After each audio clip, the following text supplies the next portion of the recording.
दोस्तों एलविश यादव एक ऐसा नाम जो बहुत कम उम्र में दौलत, शोहरत, बहुत सारी अचीवमेंट हासिल किया, बहुत ऊंचाई पे गया।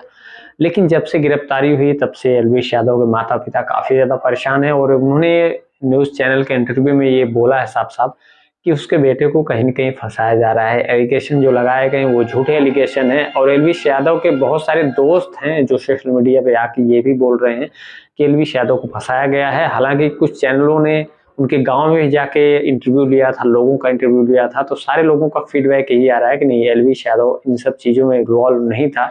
उसके ऊपर तमाम जो एलिगेशन लगाए गए थे वो बहुत झूठे साबित हुए हैं क्योंकि ये मामला नवंबर में आया था।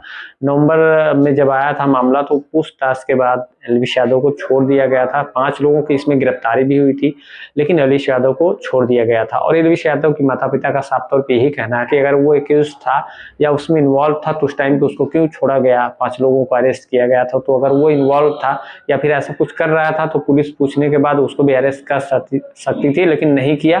तो कुछ दिनों की ये प्लानिंग चल रही थी, कुछ दिनों के बाद साजिश हुई, उसके बाद उनके बेटे को गिरफ्तार किया गया और जेल में डाला गया और एलविश यादव के ऊपर आपको बता दें ऐसी-ऐसी धाराएँ लगाई गई हैं कि जिससे उनको ज़मानत मिलना बिल्कुल नामुमकिन सा लग रहा है क्योंकि बहुत सारी गंभीर धाराएँ हैं और उनके वकील का लेकिन ये कोशिश है, प्रयास है उनके वकील की कि एलविश यादव को जमानत दिलाई जाए। उनके माता-पिता भी यही चाहते हैं कि उनका बेटा जल्दी से उनके घर वापस आ जाए। एक स्टूडियो के इंटरव्यू में उनके माता-पिता काफ़ी भावुक दिखे और उनके पिताजी तो रोने भी लगे थे और उन्होंने कहा था वो क्योंकि वो टीचर हैं, तो उन्होंने कहा था मैं इतने बच्चों को शिक्षा दे चुका हूँ, मैं अपने बच्चे को गलत शिक्षा नहीं दिया हूँ, मैं अपने बच्चे को अच्छी तरीके से जानता हूँ कि वो ऐसा काम नहीं कर सकता।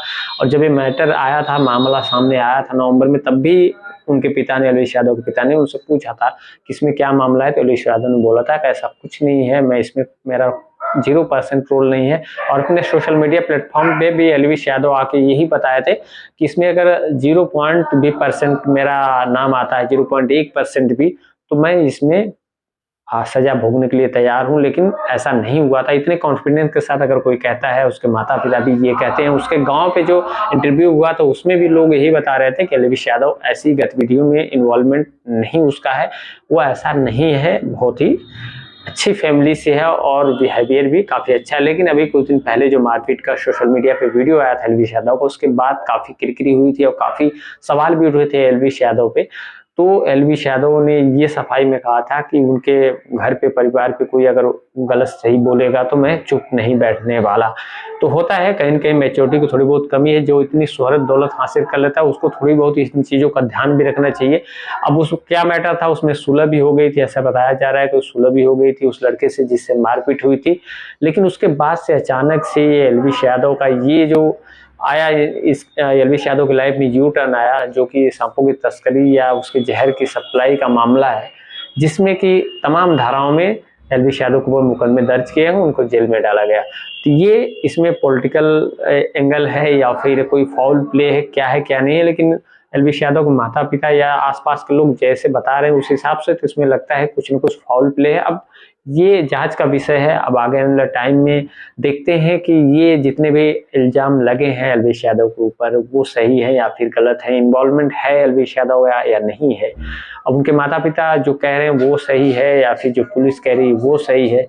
अब ये तो चीज़ें जाँच के बाद ही पता चलने वाली हैं। फिलहाल एलविश यादव को जेल में डाला गया है, 14 दिन की जुडिशियल कस्टडी में भेजा गया है। अब पूछताछ होगी, अब देखते हैं पूछताछ में क्या सामने आता है। एलविश यादव को वकील जमानत के लिए भी कोशिश कर रहे हैं, अब देखिए उनको जमानत मिलती है या नहीं मिलती है। हालाँकि मैंने आपको पहले ही बताया कि ये इतनी ज़्यादा धाराएँ लगाई गई हैं जिसमें जमानत मिलना बिल्कुल नामुमकिन सा लग रहा है। अब होने को तो कुछ भी हो सकता है, आने वाले टाइम में ये सबको पता चल जाएगा, आपको भी मुझे भी।